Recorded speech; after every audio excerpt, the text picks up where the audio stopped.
what are the true value of a life? I usually call, usually believe, and also telling, happy life. To be happy. If you say, in order to gain some sort of short-term happiness, eliminate your enemy, and you see too much competition, through that way reach something. Through such method, long run, will not bring real happy life. I see. Wow. You help people. So any circumstances, there's possibility to help and help them, serve them. If not, at least restrain harming others. That's the real source of happy life.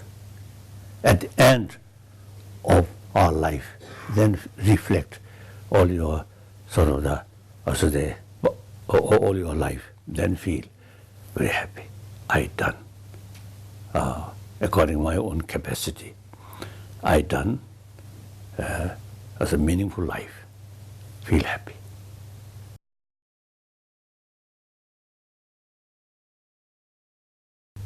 Why that spiritual life is so important, must be for happiness? Why? That's now, according a medical scientist, the peace of mind is very important for good health, physical health. Very simple. So, constant anger, hatred, fear, very bad for our health. So inner peace of mind is very, very important. Now, peace of mind you can't buy on supermarket. Yes. I think maybe some Mongolian supermarket can selling. I think peace of mind. Some people think in Mongolia they can buy it. You know how? They do something wrong, bad, but they go to temple and ask them, please pray and forgive me, and they pay money and pray. How does it work? It doesn't work, isn't it? That's right. Particularly we Buddhists, you see, we have no concept of creator. So Buddha, as teacher, his responsibility is teach us, showing us how to build peace of mind. Since he not as a creator, so our future will not give by Buddha. Our future must create by ourselves. Yes. And right motivation, with right vision and right behavior. Only Buddha says, you are your own master. So your future depends on you yourself. Your Holiness, what makes a nation happy? And that's why you say the combination material value, material development and inner development must go together. We should not treat it as a mission. We are human beings. We have the feeling, yes, pains and pleasure and these things. So therefore, this very much related with our inner way of thinking. So inner value is the real source to bring inner peace. Money, power will not. Yes. Sometimes I think people become richer, more powerful, yes, more anxiety, yes, more stress. Yes.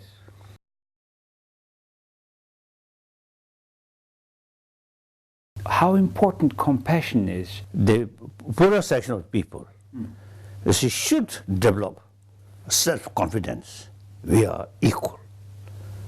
So those more better sort of, I say, the more successful life, better family. The poorer section of people, also same human being, they should work hard and be equal. And then the richer side of the people should help in this in the form of education, health, and some training. So that's the way to reduce this gap, rich and poor. So it is totally wrong. Look, the poorer section of people, or your own sort of karma, or that's your destination. It's totally wrong. And Buddha takes special care. Beggars, poor people, Yes. and sick people. One occasion, Buddha saw one person sick, nobody taking care. The Buddha himself, you see, washing his feet, his foot, and then Ananda, you see, let Ananda bring some water, like that. So that's our teachers sort of, so they show us, you see, that's the example.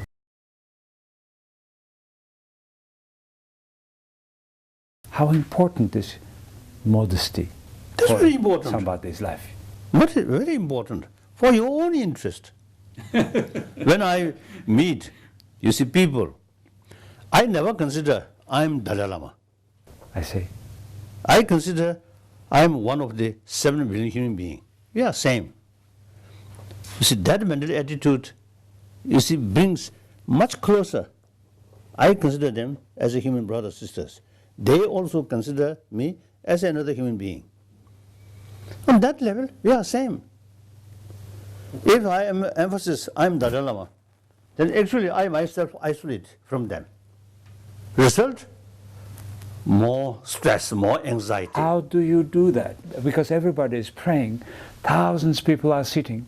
You are Dalai Lama, you are there, and yet you have this approach. What is happening? Why you keep They are yourself also like this? human being. So we must go fundamental level.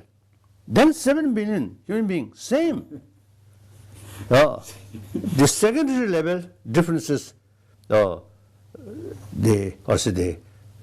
different nationality, different color, rich and poor, different faith. Then you see there are a lot of differences. So 3 millions. Mongolian level, human level, same. Secondary level, some are believer, some are non-believer. Among the believers, some Buddhist, some Christian, some Muslim. And then within same sort of faith, some rich, some poor, some clever, some more honest. There are a lot of differences. So you should go fundamental level. I always telling, actually, compassionate mind on the level of human being, not religious, human level, then no boundary, no differences. So we need a sense of oneness of 7 billion human beings.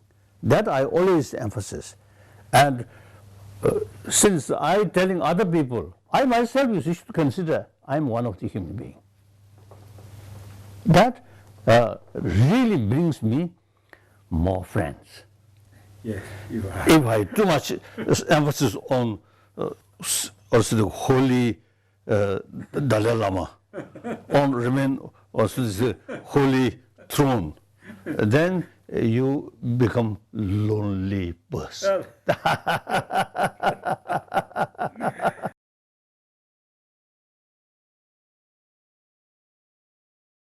Education means you see gaining sort of deeper knowledge. One Tibetan great master, I think 13th century, Sajapendita. So learning, even the person next day dying, still worthwhile to learn. Worthwhile to learn. Is it enlightenment? How to get enlightenment? Education, enlightenment different. Enlightenment, in terms of, you see, the certain, also the meaning or level. Of course, the better educated person, more enlightened. We can say that. And then, in the scientific field, those scientists, more, when we talk, you get more sort of alignment, like that. Nice. And then spiritual level, enlightenment. Now, for example, Buddha as an enlightened person, that is something very, very deeper level. Last now over decade, I think more than 15 years, say we start one work out of Conjuring the Tengyur, about 300 volumes, over 300 volumes. We categorized 3 parts: one science, one philosophy, one religion. So the science is common, universal. Yes. Say in the Conjur Tenjur, you see a lot of explanation about our mind, about the particles. So these should make separate. So we already one text book, the first part, your science. So that now some with full cooperation with some scientists, some educationists, we now working making one draft of curriculum which can be fit in secular education field. In America, some scientists now last, I think almost now 10 years, they already carry some experiment sort of project. Very good result. Now in India, you see, among Tibetan refugee school, we also now carrying some sort of explanation, lesson about the Buddhist science. So that I think in Mongolia, as a Buddhist country, I think easily it can adopt. The individual student may be believer, non-believer, or some Christian, but as a secular sort of secular way, secular subject, universal subject. So I think you can teach. So these, I feel, in order to develop inner peace, the destroyer of inner peace is not outside thing, but our own destructive emotion. So in order to tackle or dealing with these destructive emotion, you should have better knowledge. You should have more knowledge with the nature of emotion and a different kind of emotion. Then you can deal more effectively about this destructive emotion. This is not at all, you see, they not talking about next life or nirvana. We're simply talking how to carry healthy body, healthy mind, happy family, happy humanity.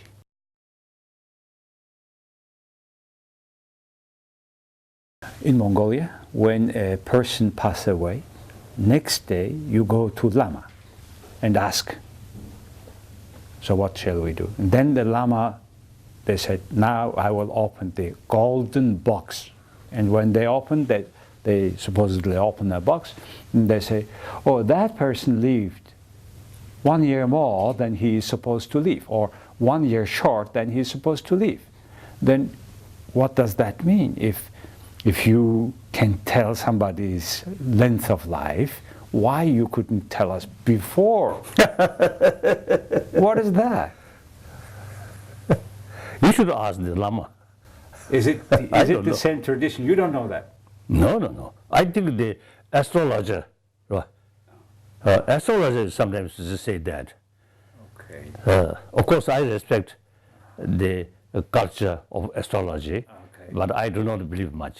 About superstition and religion, because nowadays even many Mongolians think there are good days, bad days. They don't even cut their hair one day, they don't travel the other day. What are bad days for you, and are they correct? As Buddha stated clearly, things, you see, happen due to your own previous karma. Karma means action. Yes.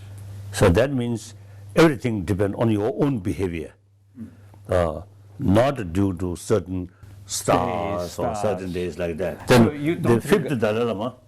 In his autobiography, you see, he mentioned very detailed the day his birth, the stars, all these he mentioned. And then at the end he mentioned, although at that same time a lot of dogs also born. So they are always are good. Yes. We should be 21st century Buddhist. That means Buddhist faith with fuller knowledge about whole Buddhist system, not just a blind faith. Traditionally, many people just blind faith, do not know what's Buddhism, just a faith. That I think outdated.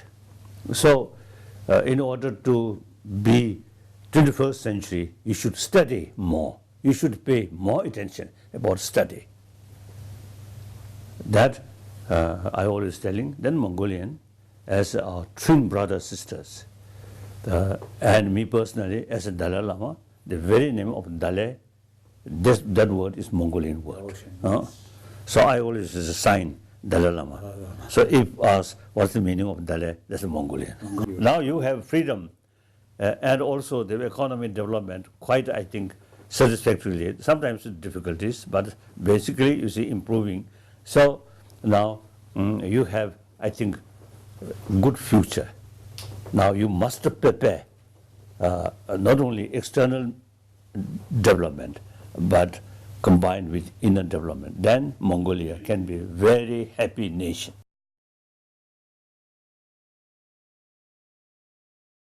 We have a corruption in Mongolia. How to fight? How to stop it?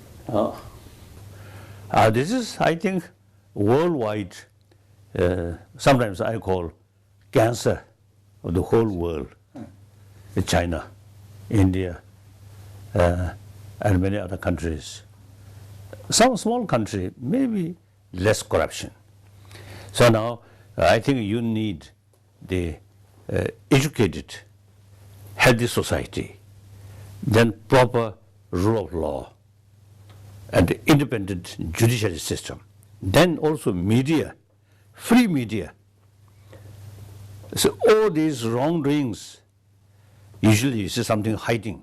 This must make public, make clear, make known the public. So the transparency, these are, I think, the more effective sort of the method, more sort of balanced way. Although complete freedom. At the same time, freedom not use improper way. So the free sort of media watching you. And then finally, judiciary system, independent. How can a society also, you said about material and spiritual life, also important. But now, at this time today, we are divided by political interests, by our provinces. We are all time sort of argue in Mongolia. How can we get together in peace and harmony? Now we need wider perspective look. Sometimes when I met some Taiwanese friend, I telling them the different party, sometimes you see too much concern their own party, forgetting or less interest about national interest. Yes. So similarly, it is possible, you see, different people, different group of people, only interest their own sort of, the concern. So all part of Mongolian, all common responsibility is build healthy Mongolia. Exactly. Prosperity, at the same time, rich spirituality. That's everybody's interest, all Mongolians' interest. And not only the independent Mongolia, but also you see your brothers in China and also in Russia. So you are the independent Mongolian sort of country. So you see you should lead combination of material value, material development, and a several century-old your rich tradition. Combine these two things. Material development, modern technology, modern education provide us physical comfort. And traditional value brings inner comfort. Mongolia, today we call it democratic capitalism, which creates more material value, hopefully, arguably. Do you agree with the democratic capitalism is being the best out of all forms that humankind tried? I think so. I think so.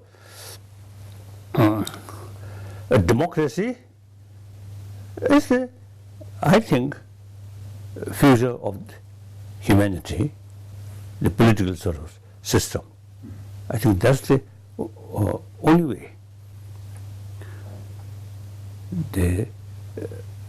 Because so I always sort of telling people, and also I believe, the world belongs to 7 billion human beings.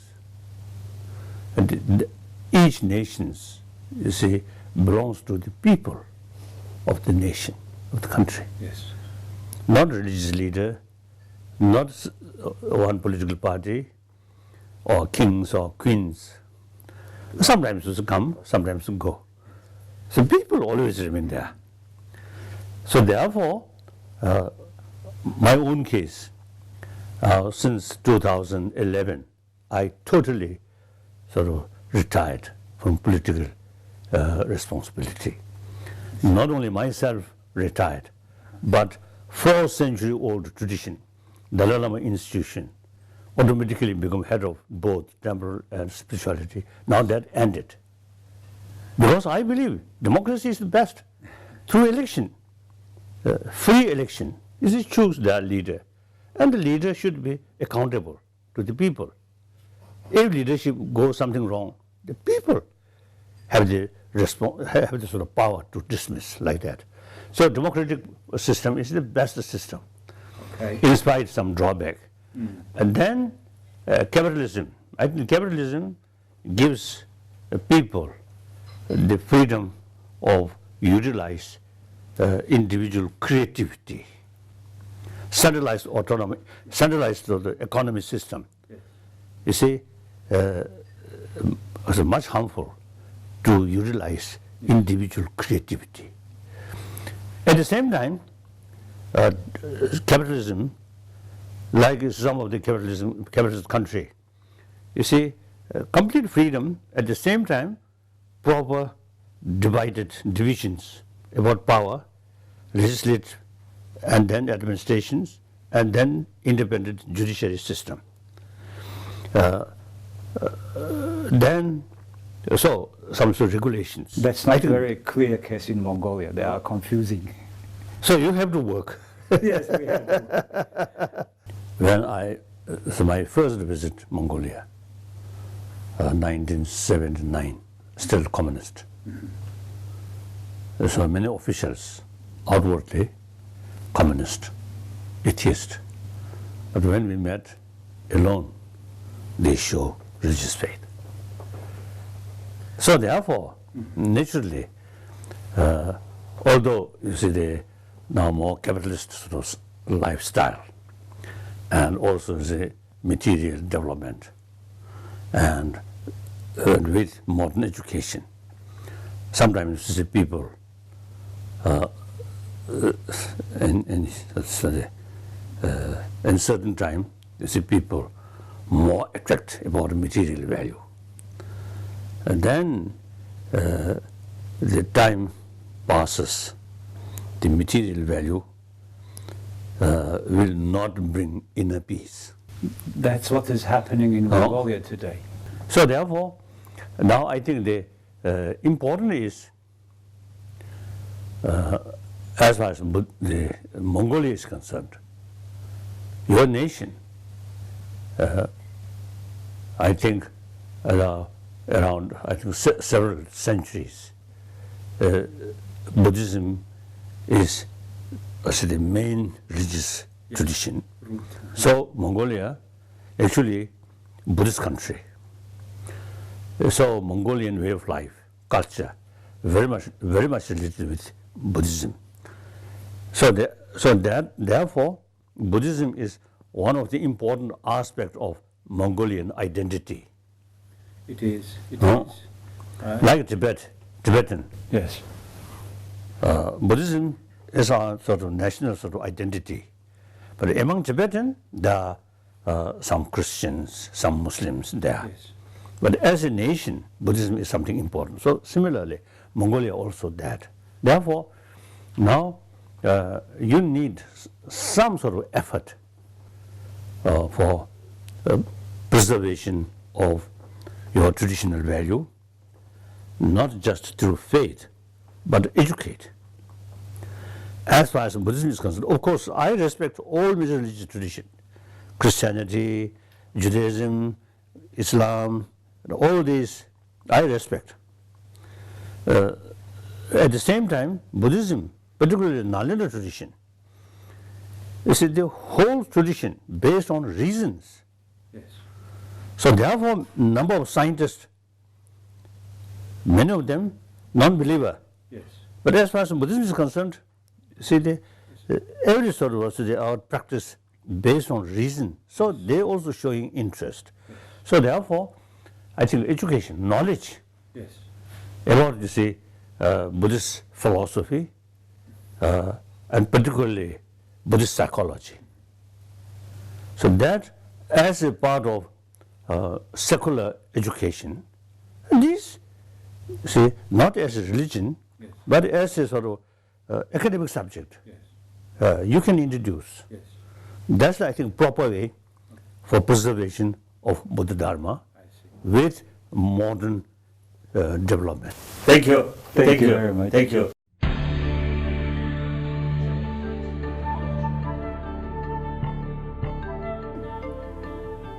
Secondary level.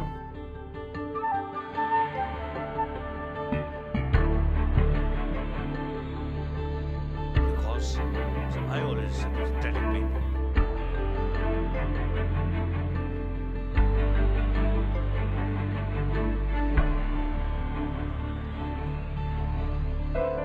You're honest.